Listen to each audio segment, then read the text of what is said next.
নমস্কাৰ পুনৰবাৰ সকলোকে ডিজি ইনফো আসাম চেনেললৈ স্বাগতম জনালোঁ।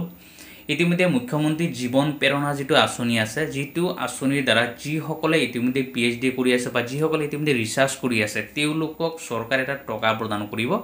সেই টকা আপোনালোকে লাভ কৰিবলৈ হ'লে আপোনালোকে মুখ্যমন্ত্ৰী জীৱন প্ৰেৰণা আঁচনিত আপোনালোকে আবেদন কৰিব লাগিব। সেইটো চাওক ইতিমধ্যে যিটো লাষ্ট ডেট আছিলে সেইটো লাষ্ট ডেটৰ যিটো সময়সীমা ইতিমধ্যে সেইটো বঢ়াই পেলাই আপোনালোকে চাওক 15 ছেপ্টেম্বৰ কৰিছে। আপোনালোকে যদি আবেদন কৰা নাই এতিয়ালৈকে আপোনালোকে 15 ছেপ্টেম্বৰৰ ভিতৰত আপোনালোকে আবেদন কৰিব লাগিব যেটো মুখ্যমন্ত্ৰী জীৱন প্ৰেৰণা আঁচনি আছে। এই জীৱন প্ৰেৰণা আঁচনিত আপোনালোকে কেনেদৰে আবেদন কৰিব, আপোনালোকে কোনে কোনে আবেদন কৰিব পাৰিব, কিমান টকা আপোনালোকে লাভ কৰিব, সম্পূৰ্ণ ডিটেইলছ আপোনাক জনাম। গতিকে সকলোকে ৰিকুৱেষ্ট থাকিলে আপোনালোকে ভিডিঅ'টো সম্পূৰ্ণকৈ চাব। তাৰ লগতে আপোনালোকে যদি নতুনকৈ চাই আছে তেতিয়াহ'লে চেনেলটো ছাবস্ক্ৰাইব কৰি ভিডিঅ'টো লাইক আৰু শ্বেয়াৰ কৰিবলৈ আপোনালোকে নাপাহৰিব।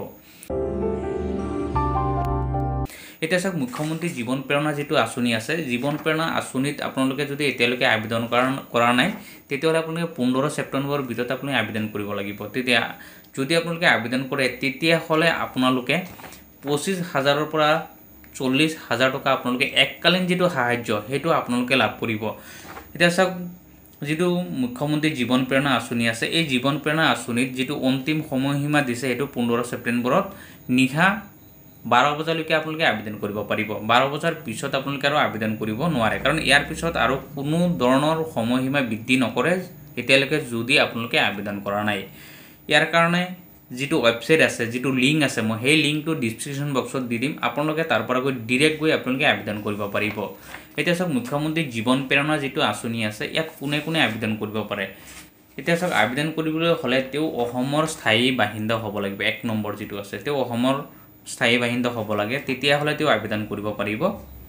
যিসকলে আবেদন কৰিব তেওঁলোকক 25,000ৰ পৰা 40,000 টকা তেওঁলোকক প্ৰদান কৰিব এককালীন সাহায্য, যেটো এককালীন সাহায্য তেওঁলোকে লাভ কৰিব।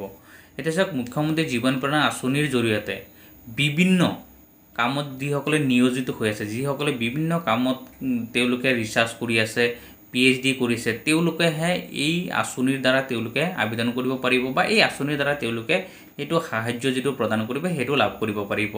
এতিয়া চাওক পূৰ্ণকালীন গৱেষণা পণ্ডিতসকলক যিসকলে ইতিমধ্যে গৱেষণা বা ৰিচাৰ্চ কৰি আছে তেওঁলোকে আৰ্থিক সাহায্য প্ৰদান কৰিব। যিটো শৈক্ষিক যিটো পঢ়াৰ যিটো শিক্ষাৰ যিটো পঢ়াৰ সেইটো যাতে আৰু আগুৱাই নিব পাৰে সেই উদ্দেশ্যে এই আঁচনিটো ইতিমধ্যে মুখ্যমন্ত্ৰী ইতিমধ্যে দিছে, যাৰ দ্বাৰা যিসকলে ৰিচাৰ্চ কৰি আছে, যিসকলে PhD কৰি আছে তেওঁলোকক 25,000ৰ পৰা 40,000 টকা এককালীন তেওঁলোকক সাহায্য প্ৰদান কৰিব। আৰু তেওঁলোকৰ যোগ্য হ'বলৈ হ'লে তেওঁ অসমৰ স্থায়ী বাসিন্দা হ'ব লাগিব বা ৰাজ্যৰ যিকোনো ৰাজহুৱা অনুষ্ঠানত, এতিয়া চাওক ৰাজ্যৰ যিকোনো ৰাজহুৱা অনুষ্ঠানত PhD কৰা 2025 চনত নামভৰ্তি হোৱাটো প্ৰয়োজন।